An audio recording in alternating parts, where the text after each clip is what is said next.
1 kilometre பயணிக்க வெறும் 75 பைசா மட்டுமே செலவாகும். விற்பனைக்கு அறிமுகமானது மிக மிக விலை குறைவான மின்சார கார். மும்பையை மையமாக கொண்டு இயங்கும் PMV எலக்ட்ரிக் நிறுவனம் மிக மிக விலை குறைவான எலக்ட்ரிக் காரை இந்திய சந்தையில் விற்பனைக்கு அறிமுகம் செய்திருக்கின்றது. இந்த காரில் 1 கிலோமீட்டர் பயணிக்க வெறும் 75 பைசா மட்டுமே செலவாகும் என தெரிவிக்கப்பட்டுள்ளது. இது போன்ற கூடுதல் சுவாரஸ்ய தகவலை இந்த பதிவில் பார்க்கலாம் வாங்க. மகாராஷ்டிரா மாநிலம் மும்பையை மையமாக கொண்டு இயங்கும் நிறுவனம் PMV எலக்ட்ரிக். இந்நிறுவனம் இந்தியாவின் மிக மிக விலை குறைவான எலக்ட்ரிக் காரை விற்பனைக்கு அறிமுகம் செய்திருக்கின்றது. ஈஸி எனும் மைக்ரோ ரக எலக்ட்ரிக் காரையே நிறுவனம் விற்பனைக்கு அறிமுகம் செய்திருக்கின்றது. இது ஓர் தினசரி பயன்பாட்டு வசதி கொண்ட எலக்ட்ரிக் கார் ஆகும். சில நகரவாசிகள் தங்களது வீட்டில் ஒன்றுக்கும் மேற்பட்ட கார்கள் இருந்தாலும் ஆட்டோ அல்லது இருசக்கர வாகனத்தை பயன்படுத்துவர். இவற்றால் அதிக நெரிசல் மிகுந்த சாலைகள் கூட அசால்ட்டாக நுழைந்து பயணிக்க முடியும். இந்த ஒன்றை கருத்தில் உருவாக்கப்பட்டிருந்தன. நகர்ப்புற பகுதிகளில் நெரிசல் மிகுந்த சாலைகளில் கூட மிக சுலபமாக இயக்க முடியும். இதற்காக இக்காரில் ஈஸி எனும் மோட் வழங்கப்பட்டுள்ளது. இது ஃபீட் ஃப்ரீ ரைடிங் அனுபவத்தை வழங்கும். இத்துடன் இன்னும் சில ரைடிங் மோட்களும் இந்த காரில் கொடுக்கப்பட்டுள்ளன. ரைடிங் அனுபவத்தை சுவாரஸ்யமானதாக மாற்றும் விதமான அந்த மோட்கள் வழங்கும். PMV நிறுவனம் எலக்ட்ரிக் காருக்கு அறிமுகமாக ரூபாய் 4.79 லட்சம் விலை நிர்ணயித்துள்ளது. இந்தியாவில் வேறு எந்த நிறுவனம் இந்த அளவு மிக குறைவான விலையில் எலக்ட்ரிக் காரை விற்பனைக்கு வழங்கவில்லை என்பது குறிப்பிடத்தகுந்துள்ளது.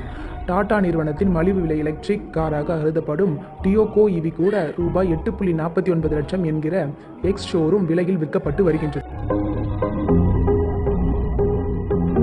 ஆகையால் இந்த ஈஸி டாடா டியோகோ EVக்கு போட்டியாக அமையும் என எதிர்பார்க்கப்படுகின்றது. 8 லட்சம் ரூபாய்க்கும் அதிகமாக பணத்தை செலவழித்தால் மட்டுமே இந்தியாவில் எலக்ட்ரிக் கார் வாங்க முடியும் என நிலவி வந்த சூழலை PMV நிறுவனத்தின் ஈஸி எலக்ட்ரிக் கார் மாற்றி அமைத்திருக்கின்றது. ஓர் பிரீமியம் இருசக்கர வாகனத்தை வாங்க செலவு செய்யும் தொகையிலேயே இந்த எலக்ட்ரிக் காரை வாங்கிவிட முடியும். கார் விற்பனைக்கு வந்திருக்கின்றது. 3 விதமான ரேஞ்ச் திறன்களில் இந்த எலக்ட்ரிக் கார் விற்பனைக்கு வந்திருக்கின்றது. 120 கிலோமீட்டர், 160 கிலோமீட்டர் மற்றும் 200 கிலோமீட்டர் ஆகிய ரேஞ்ச் திறன்களிலேயே அது விற்பனைக்கு வந்துள்ளது.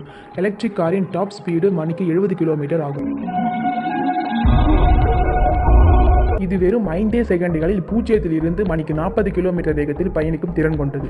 இது மட்டும் இல்லைங்க, 550 கிலோ வரையிலான எடையை தாங்கும் திறனில் இந்த கார் உருவாக்கப்பட்டுள்ளது.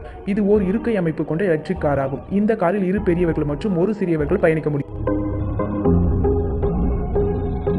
சிறப்பு தொழில்நுட்ப வசதியாக எலக்ட்ரிக் காரில் 4G இணைப்பு வசதி வழங்கப்பட்டுள்ளது. இது தவிர 4 விதமான ரைடிங் மோட்கள், remote parking assist, cruise control, single pedal drive, ஹாங் கவுண்டர், follow me home, remote horn உள்ளிட்ட அம்சங்கள் வழங்கப்பட்டிருக்கின்றன. இது தவிர பிரத்யோக வசதியான கால் கண்ட்ரோல் எனும் வசதியை ஸ்மார்ட் போன் இணைப்பு வாயிலாக வழங்கப்பட்டுள்ளது. இது போன்ற இன்னும் ஏராளமான அம்சங்கள் இந்த மைக்ரோ எலக்ட்ரிக் காரில் வழங்கப்பட்டிருக்கின்றன. பாதுகாப்பு விஷயத்தில் PMV நிறுவனம் அதிக கவனத்தை செலுத்தியிருக்கின்றது. அந்த வகையில் இக்காரின் உறுதித்தன்மைக்கான ஷீட் மெட்டல் கன்ஸ்ட்ரக்ஷன் பயன்படுத்தப்பட்டுள்ளது. இத்துடன் ஹேர் பேக்குகள் மற்றும் சீட் பெல்ட்டுகள் வழங்கப்பட்டுள்ளது.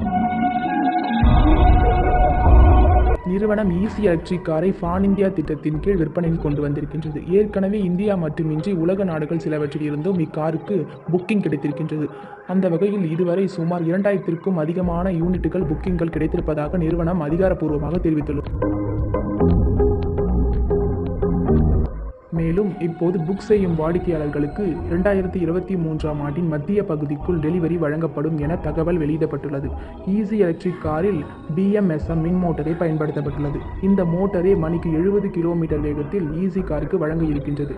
இது 10 கிலோவாட் பவரை வெளியேற்றும் திறன் கொண்டது என்பது குறிப்பிடத்தகுந்துள்ளது. இந்த மோட்டாருக்கு தேவையான மின்சாரத்தை வழங்க 48 volt IP67 lithium ion battery பேக்கை பயன்படுத்தப்பட்டுள்ளது.